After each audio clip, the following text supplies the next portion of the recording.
தந்தை, மகன், தூய ஆவியாரின் பெயராலே ஆமேன்.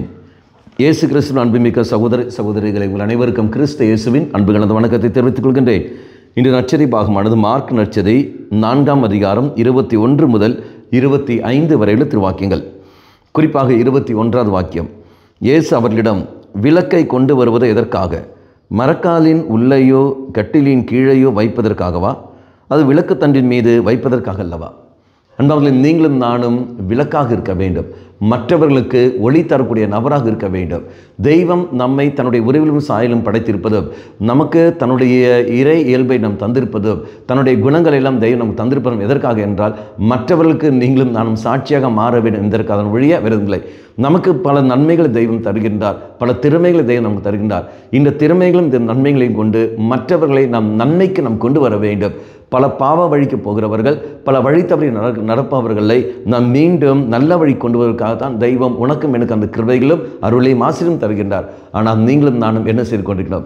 தெய்வம் தந்த திறமைகளை கொண்டு ஒரு விளக்காக மற்றவர்களுக்கு ஒளி தர வேண்டிய நீங்களும் நானும் மற்றவர்களுக்கு அந்த ஒளி தருவதற்கு பதிலாக நம்முடைய திறமைகளை கொண்டு, நம்முடைய ஆரோக்கியம் கொண்டு நாம் மற்றவர்களுடைய ஒளியை நாம் நாசமாக்கி கொண்டிருக்கின்றோமா? அந்த ஒளியை நாம் அணைத்து கொண்டிருக்கின்றோமா? என்ன காரியம் நாம் செய்து கொண்டிருக்கின்றோம்? மற்றவர்களை வழி நடத்த வேண்டிய நீங்களும் நானும் நன்மை நோக்கி வழி நடத்துகிறோமா அல்லது தீமையை நோக்கி நாம் வழி நடத்துகிறோமா? நாம் தான் பதில் கொடுக்க வேண்டும். உதாரணம், குடும்பத்தில் எடுத்துக்கொள்ளுங்கள். குடும்பத்தில் பெற்றோர்கள் இருக்கிற நீங்களும் நானும். பெற்றோர்கள் இதோ பிள்ளைகளுக்கு நல்ல ஒரு முன்மாதிரியாக வாழ வேண்டும், நல்ல ஒரு ஆனால் இன்று அந்த பிள்ளைகள் பெற்றோரத்தில் அந்த முன்மாதிரியான வாழ்க்கையை காணவில்லை என்றால் பெற்றோர்கள் தவறு செய்து விடுகிறார்கள்.